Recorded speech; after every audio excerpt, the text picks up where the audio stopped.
Hey, what's going on, everyone? Welcome back to another episode of Star Wars Coffee, where in today's episode, we're going to take a look at Mark Hamill making some comments about his retiring from Star Wars. That's today here on Star Wars Coffee.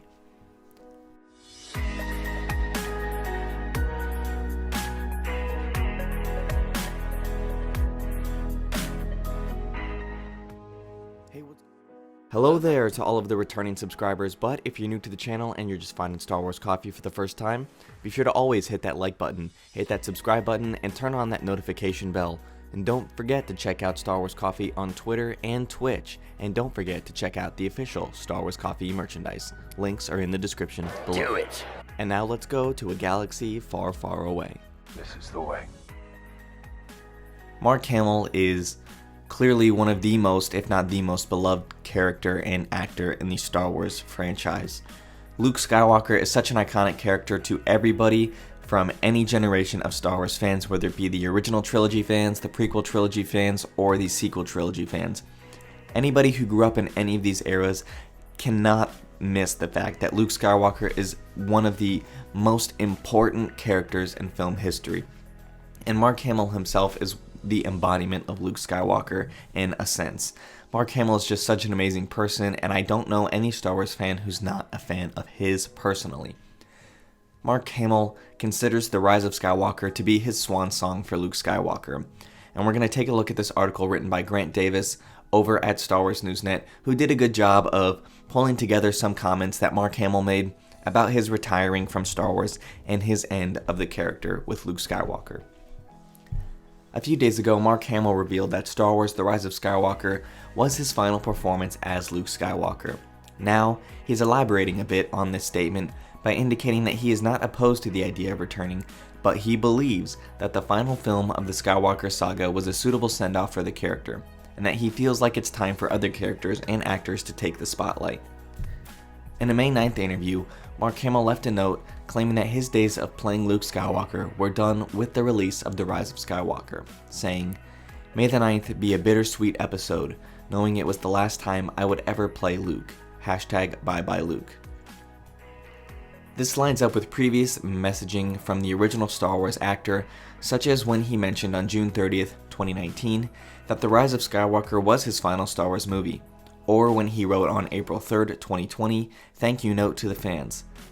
Talking to Entertainment Weekly 2 days later, he indicated that this is a creative decision and that he's looking forward to enjoying new content of Star Wars, such as The Mandalorian, as a fan. Mark Hamill initially explains that he feels that the character's story had a sense of completeness to it and that he doesn't want to hog the spotlight. "I had a beginning, middle, and an end. Those films gave me far more than I ever expected when we started out, so it's never even occurred to me. My farewell in Episode 9 was bittersweet.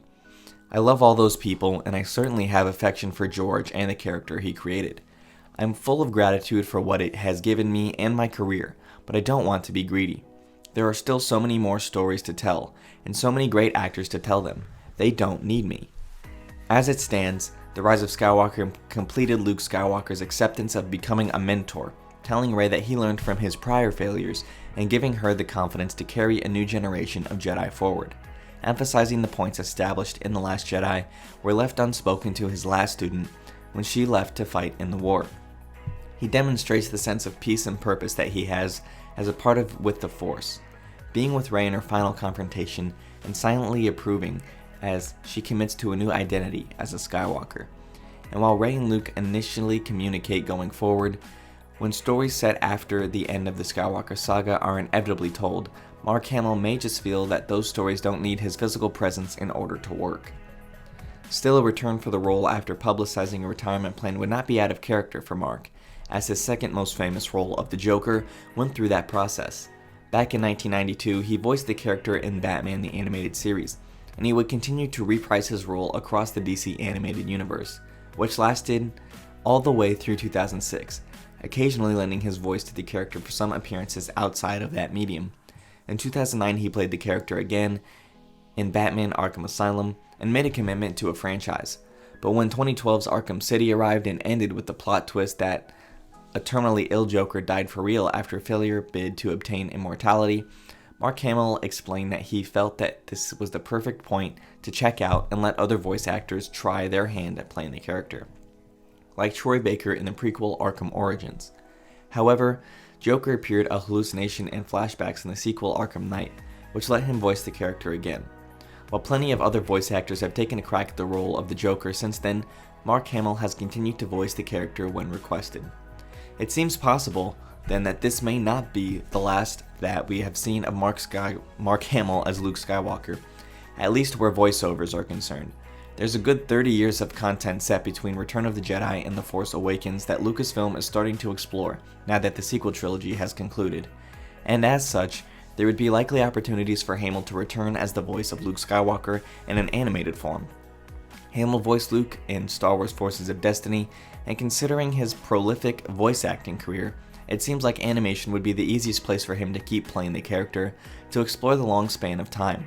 But for the time being, it seems that Luke Skywalker's story is finished, alongside the story of his twin sister Leia Organa, as both of them symbolically buried their place where the adventure truly began, with one of many potential successors looking to the horizon as he once did. Just a really great article written by Grant Davis over at Star Wars Newsnet, and I really like the idea that Mark could return to play Luke again in a different medium as opposed to live action, but in an animated series. Mark hasn't indicated this at all, and I think that there should be a Luke animated series in the works. I think that should happen, but as far as anybody knows, it's not actually happening, so it would just be a good concept for us to get that look into Luke in those 30 years between the original trilogy and the sequel trilogy. But let me know what you guys think about this in the comment section down below. Does Mark's Arkham Asylum, Joker era give you any ideas about whether he'll be back as Luke or not? Thank you guys for watching. May God bless you and the Force be with you always. If you enjoyed this episode, and frankly, even if you didn't, don't forget to subscribe. Do it. And if you want to help spread the word, please give this video a thumbs up and tell your friends to subscribe. Please check out the official Star Wars Coffee merchandise, and don't forget to check out all of the content playlists on this channel, including The Rise of Skywalker, The Mandalorian, and much more.